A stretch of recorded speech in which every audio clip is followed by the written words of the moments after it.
AP రాజకీయాల్లో కీలక నియోజకవర్గాల్లో ఏలూరు ముఖ్యమైనది. ఇక్కడ 2009 నుంచి కాపు సామాజిక వర్గ నేతలే గెలుస్తూ వస్తున్నారు. ఆళ్ల నాని ప్రస్తుతం సిట్టింగ్ ఎమ్మెల్యేగా ఉన్నారు. గతంలో నాని కాంగ్రెస్ నుంచి గెలిచారు. 2014లో బడేటి కోట రామారావు ఏలూరు ఎమ్మెల్యేగా గెలిచారు. ఇప్పుడు కూడా ఏలూరు రాజకీయాలు చాలా వరకు మారిపోయాయి. మరి ఈసారి ఎన్నికల్లో ఏలూరు నియోజకవర్గం ఓటర్ నాడి ఎలా ఉందో తెలుసుకునే ముందు 2019 అసెంబ్లీ ఫలితాలను ఒకసారి చూద్దాం. 2019 ఎన్నికల్లో ఏలూరు అసెంబ్లీ సెగ్మెంట్లో వైసీపీ నుంచి పోటీ చేసిన ఆళ్ల నాని 45% ఓట్లు సాధించి గెలిచారు. టీడీపీ నుంచి పోటీ చేసిన బడేటి కోట రామారావుకు 42% ఓట్లు వచ్చాయి. ఇక జనసేన నుంచి పోటీ చేసిన అప్పలనాయుడు రెడ్డికి 10% ఓట్లు వచ్చాయి. ఏలూరులో కాపు సామాజిక వర్గ జనాభా అధికం. దీంతో ఈ వర్గం ఓటర్లు కీలకంగా ఉంటూ వస్తున్నారు. అదే సమయంలో ఇదే సామాజిక వర్గం నేతలను అన్ని పార్టీలు బరిలో నిలుపుతున్నాయి. ఇప్పుడు కూడా ఇదే సీన్ రిపీట్ అవ్వబోతోంది.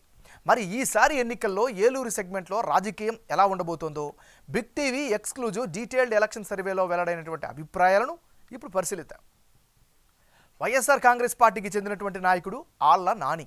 మరి ఆళ్ల నానికి రానున్న ఎన్నికల్లో అనుకూలమైనటువంటి అంశాలేమిటి పరిశీలిస్తే, ముఖ్యంగా ఏలూరు టౌన్లో రోడ్ల విస్తరణతో జనానికి బాగా రిలీఫ్ వచ్చింది.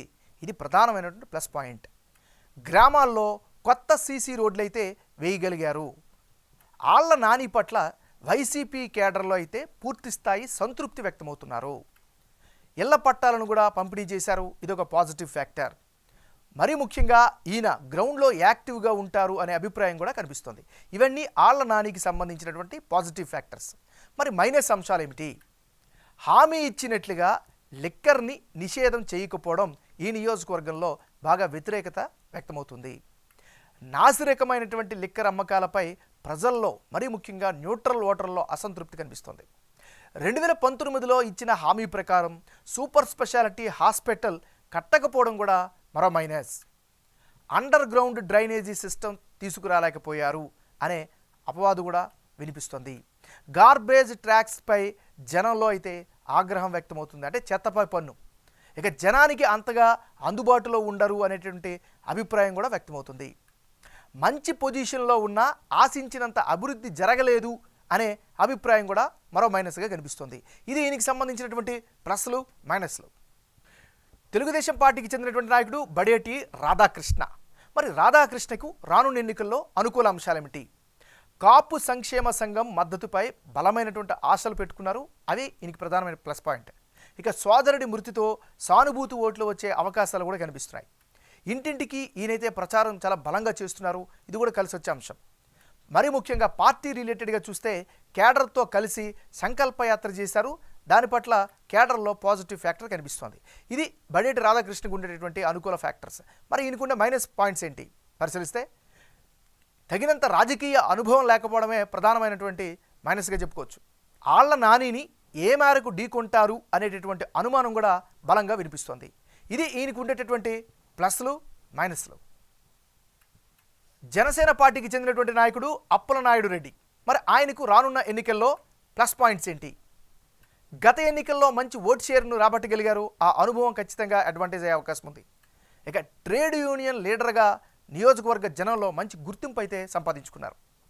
ప్రజా సంక్షేమం కోసం పాటుపడతారు అని జనంలో అయితే మాత్రం బలమైన అభిప్రాయం కనిపిస్తుంది. ఇది అప్పలనాయుడు రెడ్డికి సంబంధించినటువంటి అనుకూల అంశాలు. మరి ఈయనకుండే మైనస్ పాయింట్స్ ఏంటి? ప్రధానంగా తెలుగుదేశం పార్టీతో పొత్తులో భాగంగా టిక్కెట్ రావడంపై అనుమానాలు వస్తున్నాయి. ఇది ఈయనకుండేటువంటి ప్రధానమైనటువంటి మైనస్. ఇది ఈయనకి సంబంధించిన ప్లస్లు మైనస్లు.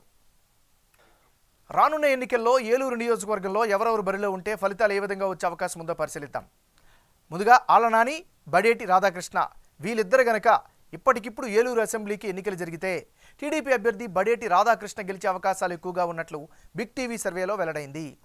టీడీపీ జనసేన ఉమ్మడి అభ్యర్థిగా రాధాకృష్ణ కనుక బరిలోకి దిగితే ఆయనకి 51% ఓట్లు, అలాగే వైసీపీ అభ్యర్థి ఆళ్ల నానికి 42% ఓట్లు, ఇతరులకు 7% ఓట్లు వస్తాయని సర్వేలో తేలింది. ఏలూరులో కాపు సామాజిక వర్గ ఓట్లు ఎక్కువగా ఉండడం, టీడీపీ జనసేన పొత్తు ఎఫెక్ట్తో ఆ ఓట్లన్నీ రాధాకృష్ణ వైపు మళ్ళీ అవకాశాలు కనిపిస్తున్నాయి.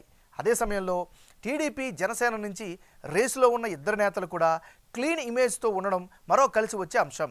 అప్పలనాయుడికి టికెట్ రాకపోతే టీడీపీ అభ్యర్థి రాధాకృష్ణకి సపోర్ట్ చేస్తానని ప్రకటించడం కూడా కూటమికి విజయానికి మరింత ప్లస్ అయ్యే ఛాన్సెస్ కనిపిస్తున్నాయి.